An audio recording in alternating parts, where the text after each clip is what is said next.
No comment. No comment. So yeah, last time we did some comedy for us. It was very good. That's why we're in the same five.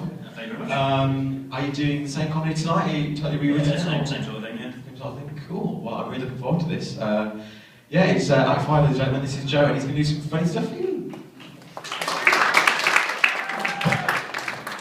Good evening, everyone. My name's Joe. I am the token non-musical act of the competition. Essentially, I'm here to make all the other acts look even better by drastically lowering the tone of the evening for the next 10 minutes. As a non-musical act, of course, I have the chance to talk to the deciders of fate, the dictators of destiny, the three relatively normal people in front of me. And, I can try and sway some minds as a psychology student by explaining just how much it would mean to me to make it through to the finals in an impassioned speech. Or not. So, about myself, I'm what you might call a demi-geek, which means I appreciate the finer points of science fiction, but still function generally in society. I mean, the one for me is technology. I fucking love gadgets. The gadge. I just love saying that. Gadge. It's so delightfully close to vag. Gadge. Where was I? Technology. Right, I mean, it does amaze me sometimes, with breakthroughs in like smartphones and mobile internet, essentially we have the accumulated knowledge of the entire human race in our pockets all the time, and that is quite special, isn't it? I mean, I'd love to go back in time and sort of like show Einstein or someone exactly how far we've come as a people. So, right, Al, little known fact about time travel, it does turn you into a bit of a cockney. Right, I've got something I'd like to show you there. And what is this? Of course, I'm speaking to his Russian counterpart. Well, what we've got here is we've got these things, right, in the future, these little devices here, that allow you to get any information you could ever possibly need instantaneously. Oh, this is very impressive, but surely books can do a similar thing. Well, this is true, Al, you do raise a rather good point, but books do not allow you to record and view high-definition videos, do they? What is this high-definition video?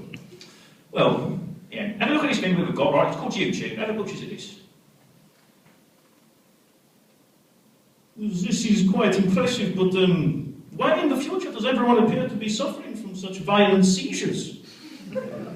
Not entirely sure myself, Al, but I'm pretty sure it's got something to do with this place called Harlem. I mean, I do love my phone, but, phones definitely have their limitations. I mean, autocorrect, that is a bastard.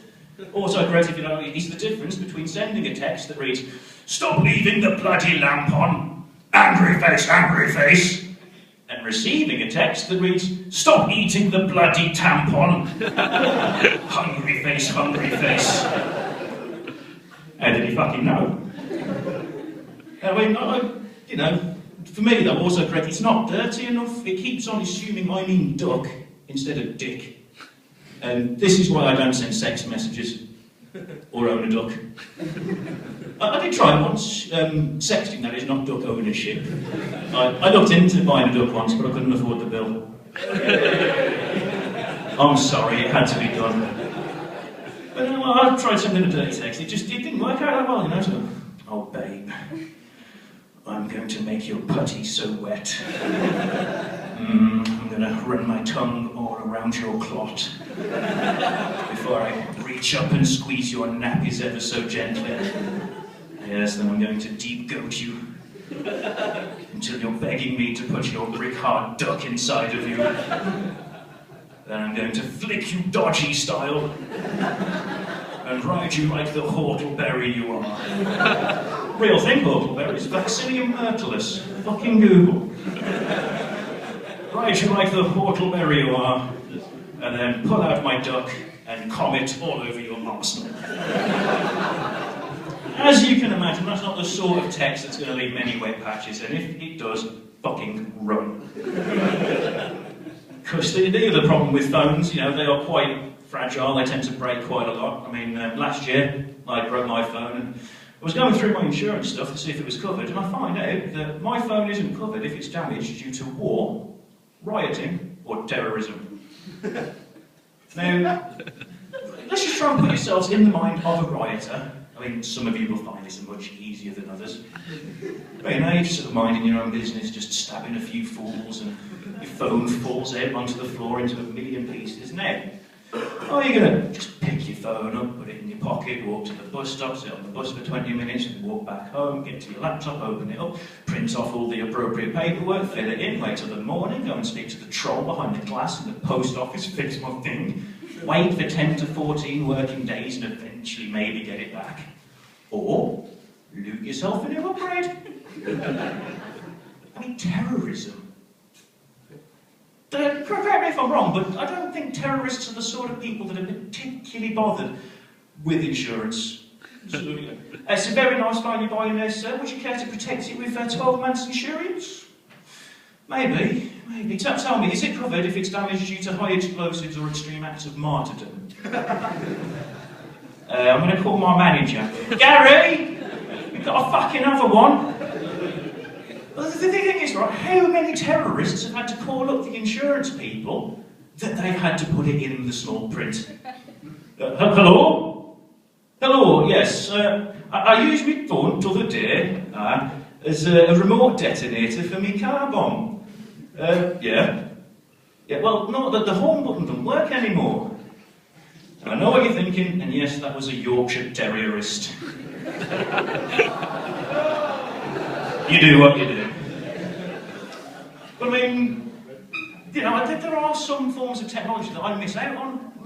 You know, fucking sushi. I fucking hate sushi. Which means that I miss out on the thrills and spills of having food propelled at my face by a conveyor belt. And that upsets me. Some weekends I go to the airport, put individual quavers on the baggage carousel, run around the other side and go, no, no, delightful.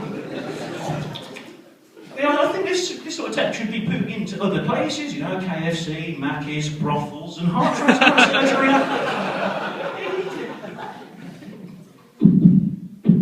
It's a bit cholesterol. Let's see if there's another one that comes through in a bit. Now, yeah, I did mention earlier on that I'm not strictly a musical act. I am, however, desperate for cash. So, for you tonight, I have prepared a musical piece. Don't all clap at once. Now, I'm not going to embarrass myself by trying to use some cool, hip street phrases. But what I will simply say, DJ, please rotate that excrement at an appropriate velocity. So this is the part of the song where I say some words in a long, disjointed sentence until the beat kicks in. You're not the kind of guys that solve problems with drag by shooting, stabbing, killing people without a reason why. Fucking people love us to the game and the wrong guys. I mean, fuck the world, I don't really care if I don't. I'm not that kind of person. I'm a generally nice guy. I just ride around a town with a gang strapped to my thigh. I'm trying to find some Wi-Fi so I can get a line or so streaming some sci-fi. You're not going to lay his name basically there. Gosh, I'm mostly a home one, no my porn stars, but that's just who I am and I am. I like to see. I'd rather be a pussy with a higher life expectancy. I'd like to live long enough to have my pension. Pretty nice.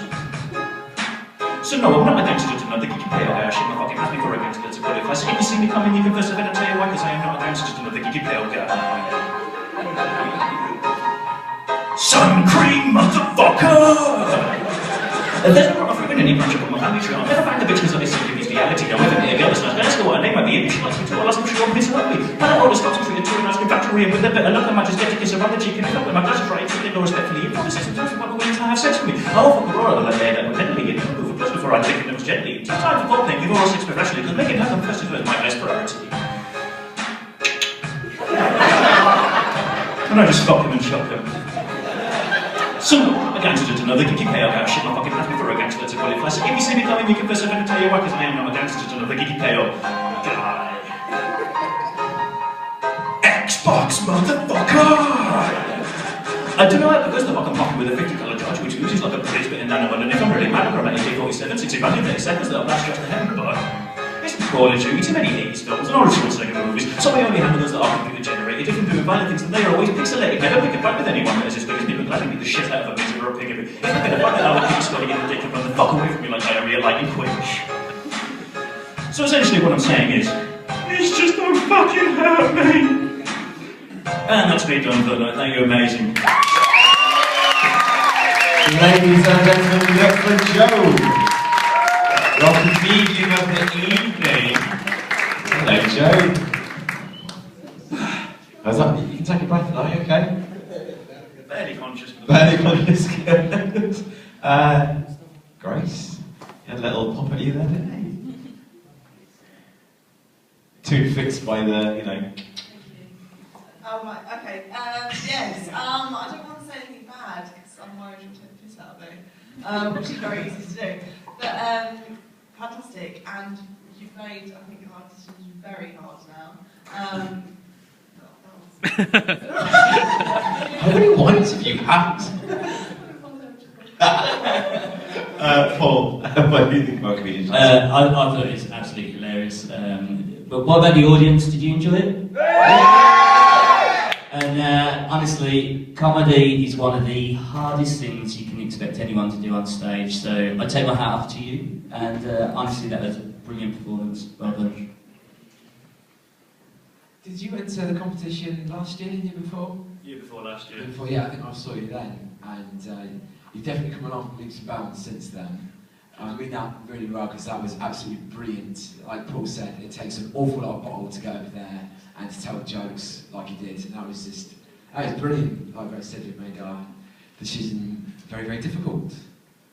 Alright, thank you very much, judges. Thank you very much, Joe. If you want to vote for Joe, he's at 5 tonight. Ladies and gentlemen, give it one more time for Joe.